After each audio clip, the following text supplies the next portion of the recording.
aulia yang kita kenal di Indonesia ini, mereka itu aulia dari Yaman, Hadramut, terutama Tarim dan sekitarnya. Dan Pulau Jawa Indonesia ini dikatakan bintu Tarim, ini punyanya aulia Tarim.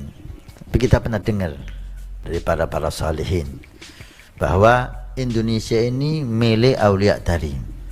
Jangan sekali-kali melupakan sejarah. Kalau kita melupakan sejarah, maka bangsa kita akan hancur. Lalu sejarah kita diklaim orang, lalu sejarah kita dimanipulasi orang, mengaburkan, menghilangkan, dan menyesatkan sejarah bangsa. Karena sudah banyak orang sekarang mengklaim sejarah bangsa Indonesia, sudah banyak. Atas tujuan tertentu, pasti ada kepentingan terselubung nantinya, pasti ada. Bahkan mereka membangun klaim siapa apa? Kemerdekaan Republik Indonesia itu adalah petunjuk dari para habaib dari Yaman. Ini kan bahaya. Ada bangsa lain yang ingin mengklaim kita dari aulia Tarim. Jadi sejarah bangsa diklaim sedemikian rupa. Dan saya kaget hari ini nonton video, ada orang pakai jubah agama mengatakan Indonesia itu bintu Tarim. Saya sekarang sudah ingatkan, pesantren-pesantren tidak boleh menyanyikan lagu ya Tarim ya Tarim. Pesan nama anak cucu mulai sekarang, nak cung, terserah kamu mau jadi apa aja cung, tapi satu, jangan pernah mengkhianati bangsamu sendiri. Di sana tempat lahir beta, dimulai dibesarkan Bunda, tempat berlindung di hari tua, tempat lahir menutup mata.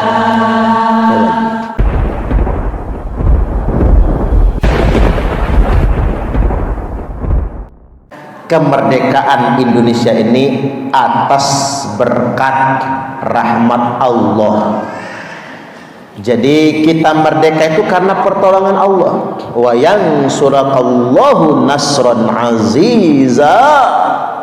Kemerdekaan bangsa Indonesia, adanya Republik Indonesia, tegak berdirinya Negara Kesatuan Republik Indonesia, itu atas berkat rahmat Allah, Tuhan yang Maha Kuasa. Artinya kemerdekaan ini mesti kita semua syukuri. Salah satu cara kita mensyukurinya adalah pertama, tidak melupakan jasa-jasa pahlawan.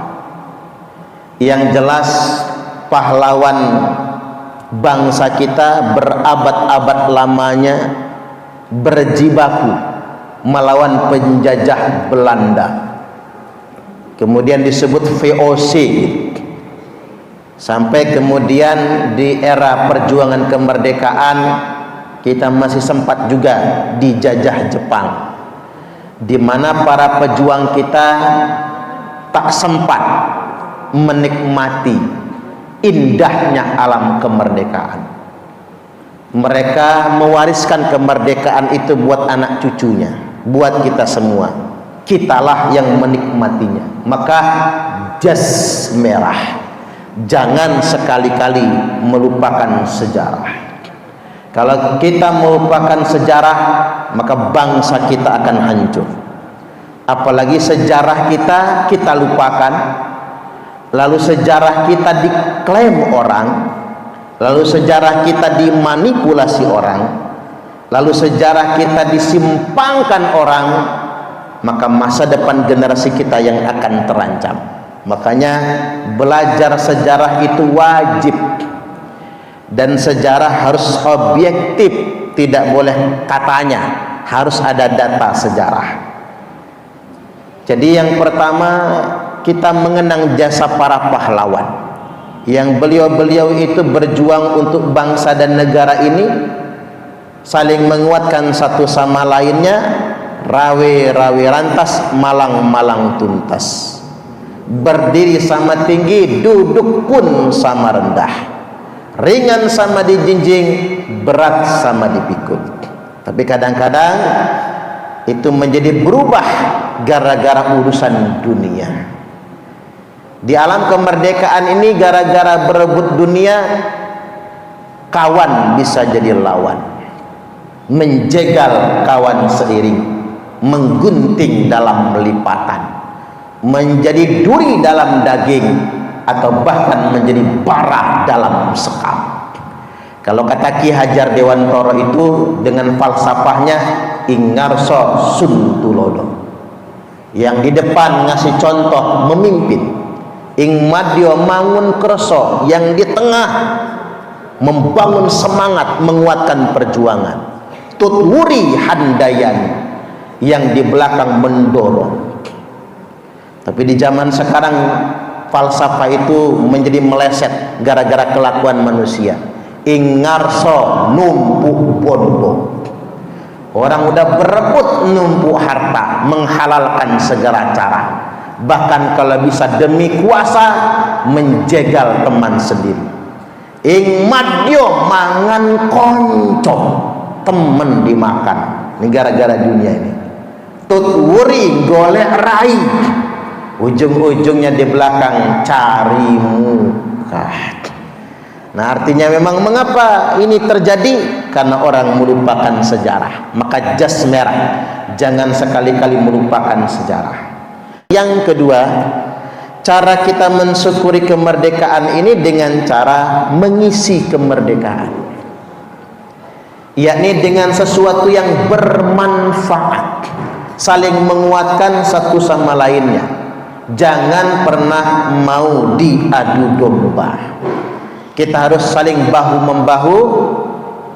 Mengapa Amerika itu hebat? Pengen tahu rahasianya? Rahasianya people. Apa people itu, Bu?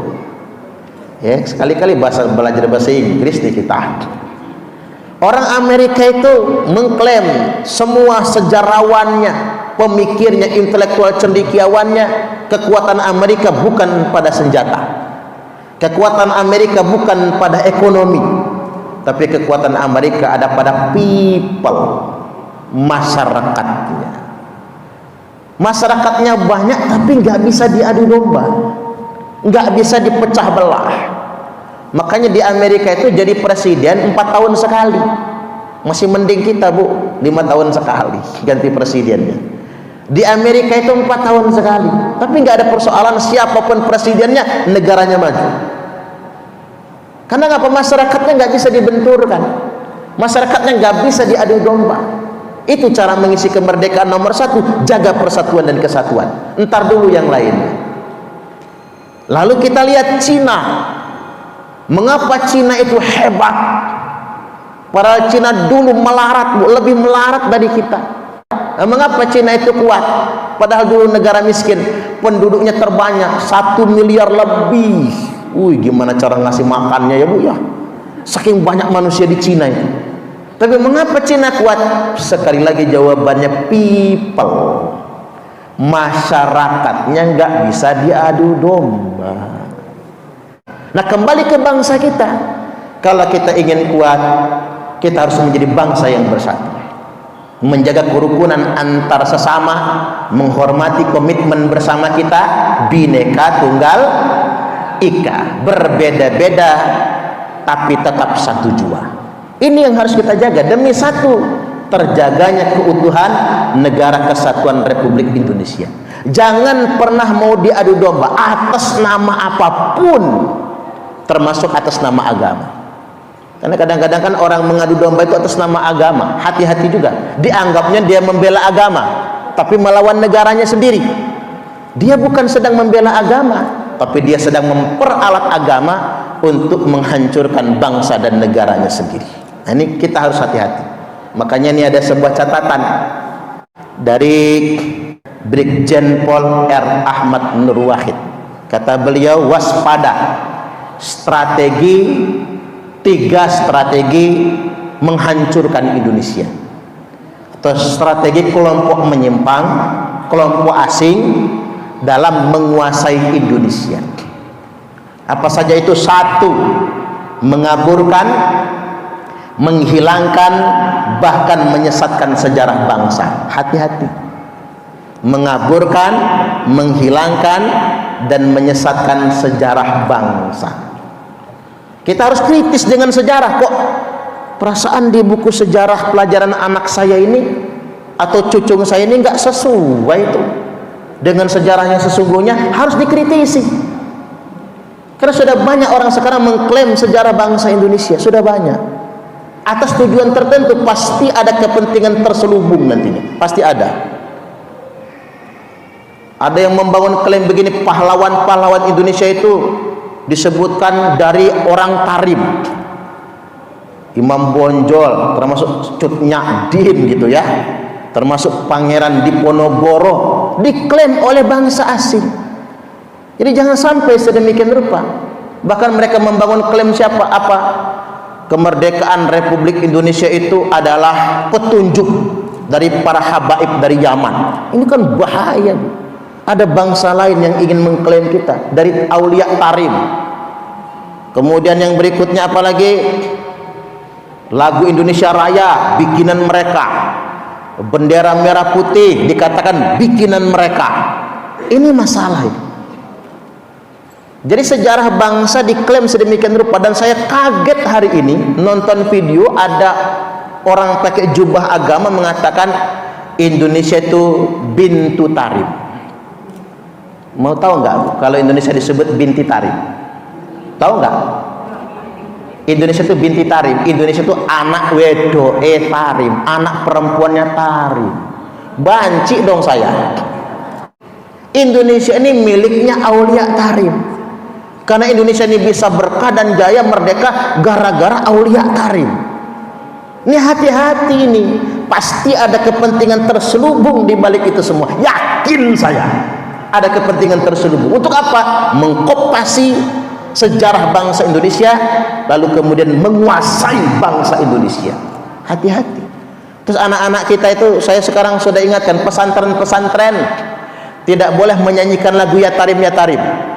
Karena saya orang pesantren, Bu, jadi saya tahu Ya Tarim Ya Tarim Ya Tarim Ya Tarim. Coba ibu-ibu buka peta Indonesia itu, ada nggak kampung, desa, kabupaten, kecamatan, provinsi yang namanya Tarim di Indonesia? Ada nggak? Ada nggak? Di Lampung namanya Tarim, ada nggak? Nggak ada. Lo di mana itu? Di Solo, bangsa orang itu. Ngapa kemudian kita yang nyanyi Ya Tarim Ya Tarim? Itu dikira orang selawat kan? Itu bukan selawat, itu lagu orang, Bu. Untuk apa? Menguasai bangsa Indonesia. Ibu-ibu sih taunya bahasa Arab, salawat aja tahunya itu ya. Kayak lagu Magadir. Magadir itu kan lagu cinta, Bu, bukan salawat. Jadi jangan sampai ibu-ibu nyanyi Magadir, ibu anggap banyak betul pahala gua hari ini udah nyanyi Magadir. Magadir itu lagu cinta, Bu, bukan lagu salawat. Jadi harus penting kita belajar. Daripada nyanyi lagu Ya Tarim Ya Tarim ya, Bu, mending nyanyi lagu Ismail Marzuki kalau nggak salah ya, Indonesia Tanah Air Beta itu. Indonesia Tanah Air Beta, pusaka abadi nan jaya. Coba ibu. Indonesia tanah air beta, pusaka abadi nan jaya. Indonesia sejak dulu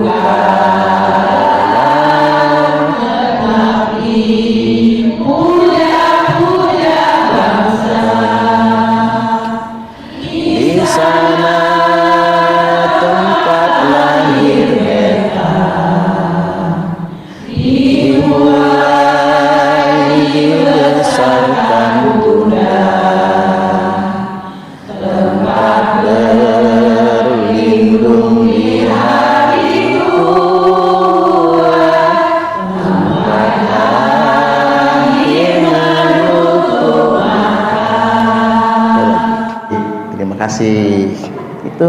Ibu-ibu kalau nyanyi lagu-lagu kebangsaan itu makin cinta dengan bangsa dan negara ini, makin cinta. Dan memang hati-hati sekali lagi dengan klaim kita itu. Nabi itu mengajari kita nasionalisme. Nabi itu di satu sisi mengajari mencintai Arab. Mengapa Nabi mengajari kita, mengajari umatnya mencintai Arab? Karena Nabi orang Arab. Tapi Nabi kalau bicara keluar, Nabi tidak pernah membanggakan orang Arab. Maksudnya apa? Kalau Nabi sedang membanggakan Arab, Nabi sedang mengajari umatnya nasionalisme. Karena ada kan orang yang mengharamkan nasionalisme. Nasionalisme itu bukan haram, wajib mencintai tanah air kita. Makanya ada tagline hubbul waton minal iman. Cinta tanah air itu adalah bagian daripada komitmen keimanan kita. Tapi kalau keluar kita nggak boleh membanggakan bangsa Indonesia ini lebih hebat daripada bangsa Cina, nggak boleh. Bangsa Indonesia kita banggakan lebih hebat dari Arab, nggak boleh. Begitupun sebaliknya. Orang Eropa, orang Arab, orang Turki, orang Cina pun tidak boleh merasa lebih hebat dari Indonesia, nggak boleh juga itu. Jadi kita ini kalau sesama manusia, inna akramakum indallahi atqakum, yang paling mulia dan yang paling tinggi derajatnya di sisi Allah adalah orang yang paling bertakwa. Makanya Nabi bersabda, la fadda li arabiyyin ala a'jamiyyin. Tidak ada kelebihan orang Arab dengan orang non Arab.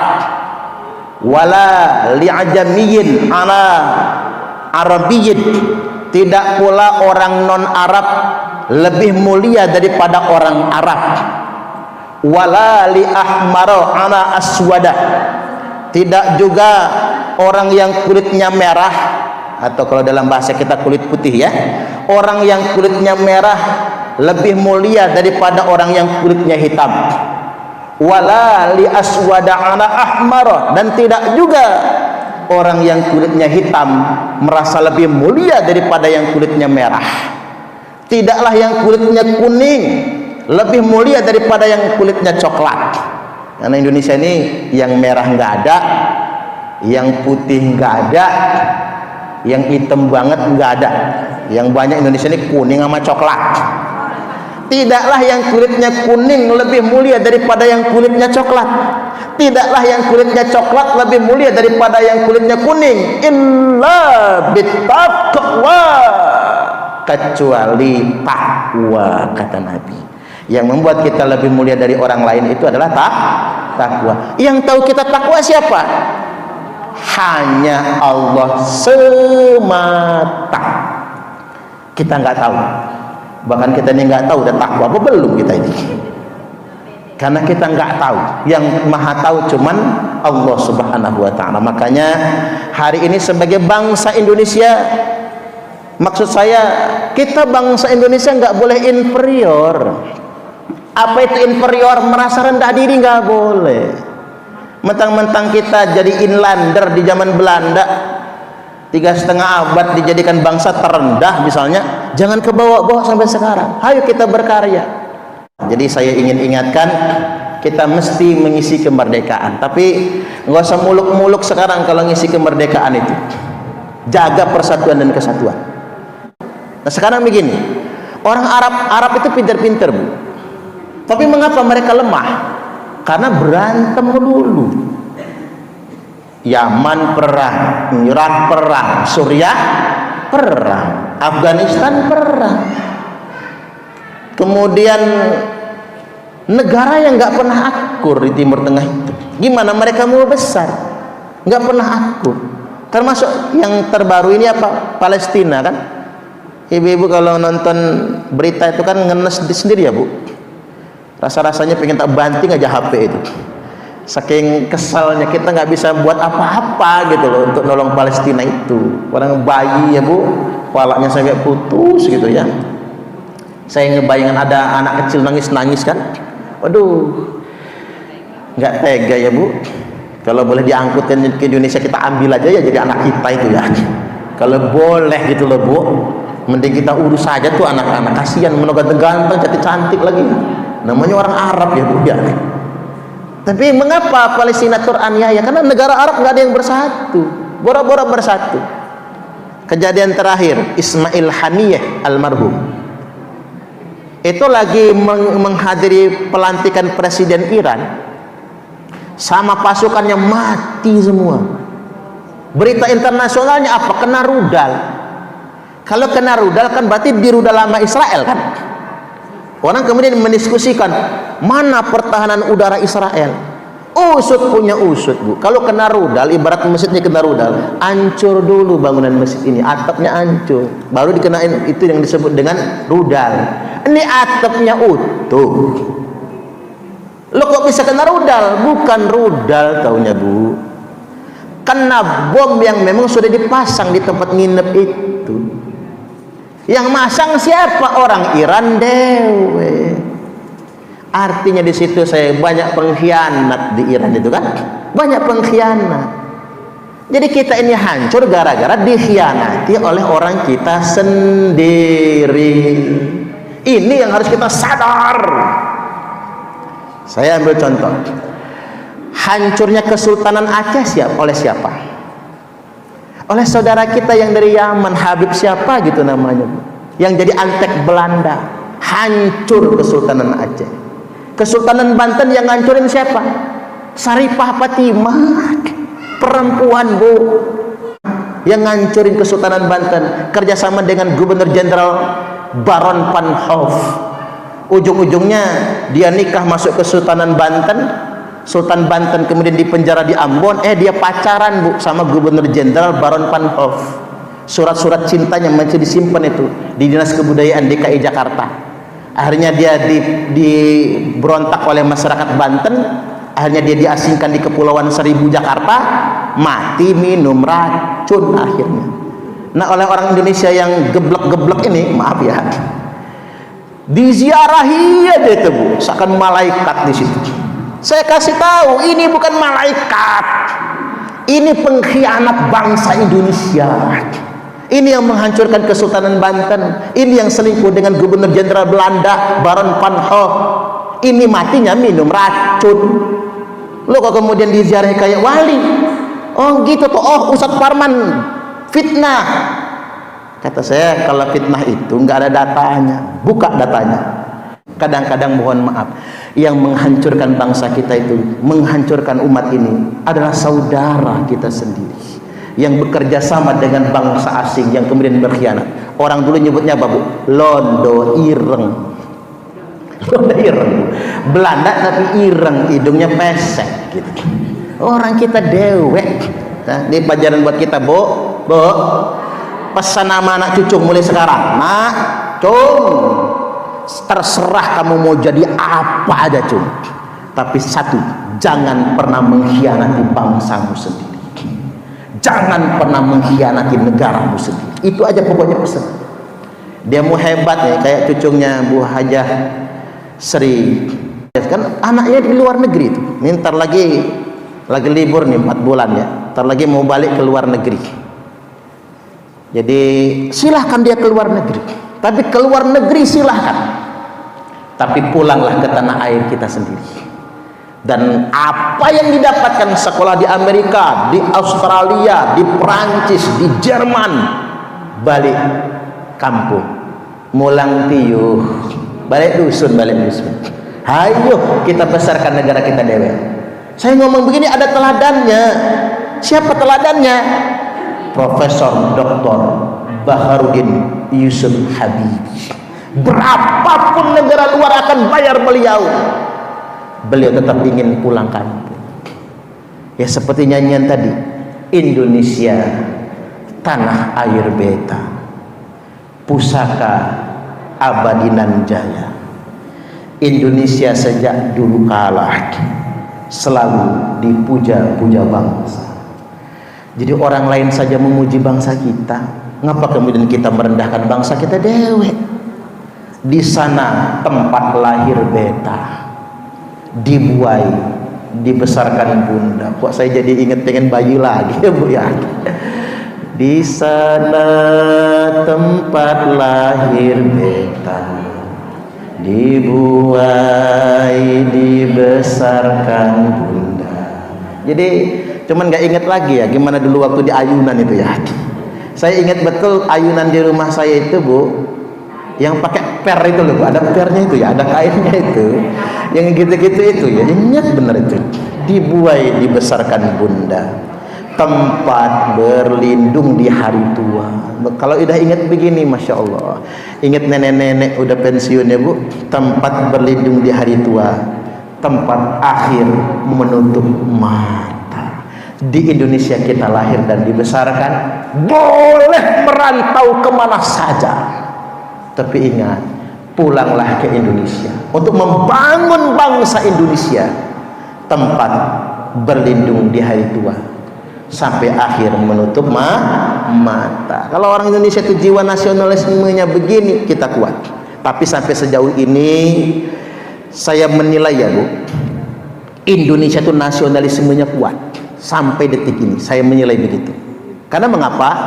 Satu-satunya bangsa muslim yang paling susah diadu domba itu Indonesia kalau mau tahu.